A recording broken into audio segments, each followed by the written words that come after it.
Деблокада на евроинтеграциите, државниот врв ке бара креативни решенија како увертира во најавената можна средба на самитот на НАТО. Шефицата на државата во интервју за Радио Слободна Европа изјави дека се работи на така наречена креативна дипломатија затоа што на владата, како што вели таа, е јасно дека усвоена преговарачка рамка тешко се менува.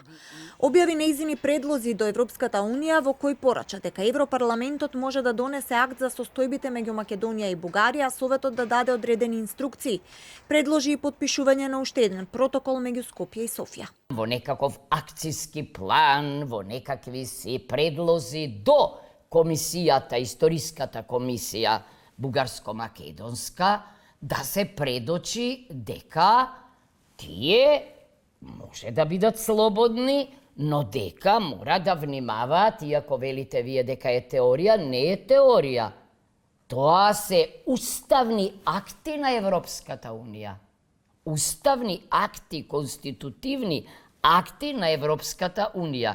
И тие исто така треба да ги почитуваат не само во однос на членовите, туку и во однос на сите други. Значи, овие наши разговори да им се предочи дека или да се донесе, што знам, протоколи 2 подпишавме, така и ве може уште еден. Силјановска, иако пред неколку дена објави дека Австрија е подготвена за медијација меѓу Скопје и Софија, денеска на директно прашање дали представници на Австрија ја контактирале Бугарија немаше конкретен одговор. Порача дека на иста линија со шефицата на австриската дипломатија бил и коментарот на председателот на Европскиот совет Кошта, кој предлогот за уставни измени со одложено дејство го оценил како добро решение, но е отфрлен од Софија.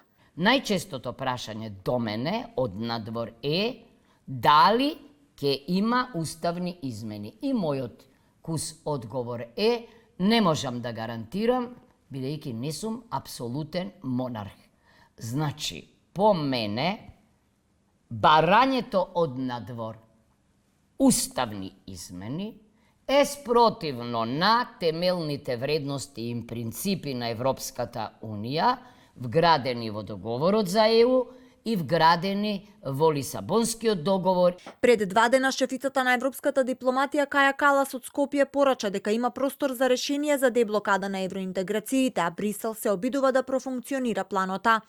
Заедно со премиерот не ги открија деталите за механизмите на кои работат, но најавија можна средба Силјановска, Радев на маргините на НАТО самитот во Хаг, под будното око на челниците на ЕУ, воената алијанса и САД. И додека официјално Скопје чека одговор од Софија Молк. Дали Хаг ќе стане место на нов почеток или уште една станица на меѓусоседски недоразбирања.